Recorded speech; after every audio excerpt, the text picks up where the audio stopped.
Réponse indigne. Président, le président attend son gros plan, s'il vous plaît. Ah bah oui. Ce soir, c'est tous les duels. Ah bah là, on joue Jingle. tous les ballons. Jingle. Ils sont longs. Ils sont longs. Je pense que le jingle est resté à Salzbourg, donc on va enchaîner. Ok. Dave, on discute. Vous voulez affronter qui, mon petit Dave Vounet? Jérôme, il n'a pas été en duel, je crois, ce soir. Ouais, Jérôme, ouais, oui. Si, j'ai été vaguement. Ouais, bah, Tu y étais? Ouais, vaguement. J'ai vu ton explication sur les buts, mais... Peut-on parler de chef-d'œuvre? Jingle, on peut y aller pour le jingle ou pas? Si? Ouais. Ok. Dave, vous allez ouvrir. Peut-on parler de chef-d'œuvre? Pourquoi finalement 4-0 pour le deuxième match de l'histoire de ce club-là? Vous répondez non. On vous écoute attentivement et Jérôme. Certes. Allez-y. Oh, vous pouvez continuer. Commencez. Oui, non, moi je veux bien parler d'exploits. C'est colossal ce qu'ont fait les Brestois. Mais pour parler de chef-d'œuvre, il faut parler d'un match super accompli. Et moi, je les ai trouvés en grande souffrance en première période. C'est un miracle qui tourne sur leur seule occasion, d'ailleurs, hein, qui tourne en tête. Bizot, d'ailleurs, doit être l'homme du match ou pas loin avec Sima. Donc ça veut bien dire qu'ils ont été bombardés. Ils ont été ultra efficaces. À mon avis, ça doit faire 5 frappes, 4 buts. Chef-d'œuvre, ça me paraît lourd. Ok, Jérôme. Chef-d'œuvre, évidemment. Dans quel contexte vient ce match? Tu as pris une raclée, tu as pris une leçon à Auxerre. Ça veut dire qu'en plus, ce match-là est dans un contexte particulier. Chef-d'œuvre, oui, tu mets 4 buts, t'en prends pas. C'est un chef-d'œuvre d'abnégation, de don de soi, de réalisme, de plein de choses que moi j'ai adoré. Oui, on me dira, et tu as raison, quelque part, Brest a souffert à un moment, encore heureux, c'est Brest. Il faut aussi corréler tout ce qu'on dit là à ce qu'est Brest. Et ce qu'est Brest, ce soir, a été une équipe magnifique et une grande fierté pour le football français, tout simplement. Une demande en mariage va être prononcée par Stéphane Guy, qui est tombé amoureux. Des arguments de Jérôme Alonso, évidemment. Peut-on parler de chef-d'œuvre? Et il y a un oui soutenu par Stéphane et soutenu également par Étienne Moati. Le QR code, allons-y, vous scannez, vous arrivez évidemment dans notre univers numérique. Je passais aussi un peu d'eau sur le front et dans la nuque de Dave, qui souffrait pendant les arguments de Jérôme. Ah, attendez, le président est indépendant, Attends, le président va parler, trancher en toute liberté, en toute sérénité. Mais moi, je veux pas atténuer ou rabaisser ce qu'ils ont fait. Mais non, mais parce que c'est extraordinaire ce match de gagner 4-0 à l'extérieur. C'est exceptionnel pour Brest. Et je pense que même eux s'y attendaient pas. Mais de là à parler, moi je sens que je vais être avec Dave, on va perdre sûrement le duel. Mais parler de chef-d'œuvre, c'est le Barça contre le Real avec la Manita, 5 buts avec un spectacle extraordinaire. Ils ont écrasé complètement. Président. Non, mais un chef-d'œuvre, ça peut être le Real avec le Barça. Non, je parle d'un match entier. Avec là, moi je trouve qu'ils ont été très bousculés en première mi-temps, qu'ils reviennent à 1-0. C'est presque, alors miracle, peut-être pas jusque-là, mais c'est quand même très bien payé pour eux.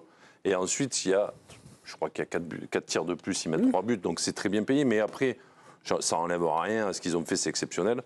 Mais de là à dire chef-d'œuvre, est-ce que ça participe pas, ce que tu dis justement, à en faire un chef-d'œuvre? C'est-à-dire que quand tu es la 36e équipe, c'est la 36e équipe de cette Ligue des Champions, au classement UEFA, quand tu disputes ton deuxième match européen de ton histoire, que tu as déjà gagné le premier d'une manière magnifique, et que tu viens mettre une raclée à une équipe qui joue la Coupe d'Europe tous les ans et qui a quand même quelques résultats, et que tu ne considères pas, avec l'effectif qu'a le Stade brestois et le jeu qu'ils peuvent produire parfois, que c'est un chef-d'œuvre qui va rentrer dans l'histoire du football. Non, mais ça voudrait dire ça en fait. Hein? Ça voudrait dire que Brest peut être leader en Autriche. Brest est la meilleure équipe d'Autriche, ça c'est sûr. Alors, Sturm-Graz et Salzbourg. On est en train de parler, ils ont joué Sturm-Graz et Salzbourg, qui en a pris 3 à l'extérieur, je crois, le premier match. Sparta-Prague. Sparta-Prague.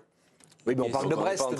Oui, c'est un match qui va rentrer. Brest, moi, je me souviens d'un. Non, mais on parle de Brest comme si c'était. Quand je vais à Bolton, quand j'allais en Bolton. Moi, j'ai vu Brest jouer l'an dernier, c'est pas une 4e division, Brest. Non, mais d'accord, mais bon, c'est le petit d'Europe, ok. C'est la petite équipe du plateau européen, c'est les derniers de la classe. Qui est capable de rivaliser avec les meilleures équipes d'Autriche, quoi. Ils sont pas allés gagner 4-0 à Barcelone. Si tu me l'avais dit à 18h, je te croirais. Mais Non, sauf mais dire que 4-0, non, c'est pour ça que je te dis que c'est extraordinaire. Un match, je me souviens quand tu vas à Bolton, ils te parlent, toute leur vie, ils te parleront de la victoire au Bayern 1-0. Ils ont battu le Bayern un jour 1-0, voilà, c'est le match. Et ben, toute leur vie, pendant 100 ans, les supporters de Brest vont parler. Mais après, ce qui est dommage, 4-0 à c'est un match incroyable. Avec Dave, vous minimisez quand même la qualité de Brest. Non, dans vos propos, pas du tout. Dans vos propos, vous minimisez la qualité de ce qu'on a vu de Brest l'an dernier, par J'ai exemple. défendu l'idée qu'il fallait les regarder plutôt que Monaco. Non, mais ça, il y a 15 jours. Ils ont perdu 2-3 joueurs. Je les ai regardés 2 fois. J'ai regardé 2 matchs en entier. Ils ont gardé la grosse ossature de leur équipe. Et ça joue à peu près. Leurs 2 meilleurs joueurs qui sont blessés, ils ont perdu un ou 2 joueurs. Il y en a quand même un qui est à Marseille. Non, mais collectivement, l'an dernier, déjà, je trouvais que c'était très fort. Oui, mais là, c'est des meilleurs matchs que ça. Ils ont gagné 4-0. Une équipe française qui gagne en Coupe d'Europe 4-0 à l'extérieur. Même le PSG a bien du mal. Ils le font contre Bruges. Voilà, ils ne le font pas contre n'importe qui. Le 4-0, en fait, il illumine tout le monde, il éblouit tout le monde. Ah bah oui. Mais parce qu'on est obligé. 13 tirs.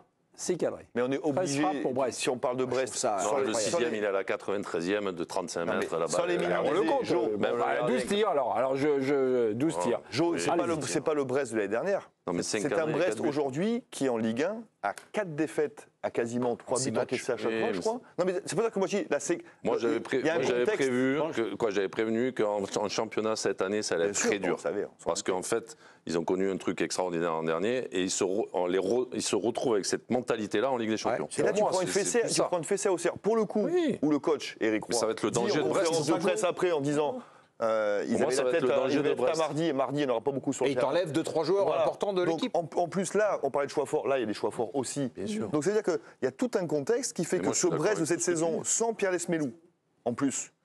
C'est bizarre d'ailleurs ce qui se passe. Pourquoi il joue jamais, lui? Je sais pas. Parce que la fracture de fatigue, il n'est pas remis. Ah bon?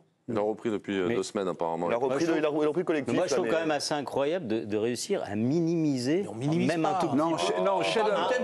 Ils disent c'est pas un chef-d'œuvre. C'est exceptionnel, on vient de dire. Ils disent pas chef-d'œuvre, c'est On est exceptionnel. en train de parler d'une équipe Brest, comme je le disais, qui a jamais joué la Coupe d'Europe de sa vie, et qui peut-être, je souhaite me tromper, mais qui peut-être ne jouera plus jamais la Coupe Metz à Barcelone, c'est un chef-d'œuvre. On est dans une équipe Brest qui n'est pas une équipe installée même en Ligue 1. Je veux dire, c'est une équipe qui a pas tant de saisons que ça en Ligue 1. C'est véritablement absolument incroyable ce qui s'est passé ce soir. Et quand on voit le résultat des clubs français à l'extérieur en Coupe d'Europe, dans l'ensemble des 3 compétitions, si on ne trouve pas ça éblouissant ce qui a été fait ce soir.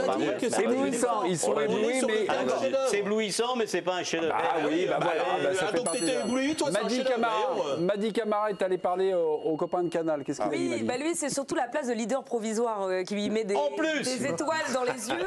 Ça, c'est pas un chef-d'œuvre. Notre première place au classement, c'est beau, on montrera ça à nos enfants. Et tu peux me dire qui est le meilleur joueur de Brest ce soir? Bien sûr, le gardien. Moi, je peux te le dire. Ben voilà, donc. Non. Ah ben on n'est pas loin. Il était bon. On n'est pas loin de Bisou. Brest nous a rappelé une vieille entière de foot. Un bon gardien, un bon numéro 9. Luis Enrique, écoute-moi. Ça te permet de gagner des matchs. Je crois que vous aviez un contact avec la présidente. On était mal informés, une nouvelle. Encore une victoire, ils sont qualifiés. Le MVP du match, c'est qui? C'est Bizotte ou c'est un autre? On en parle dans quelques minutes. À tout de suite. La question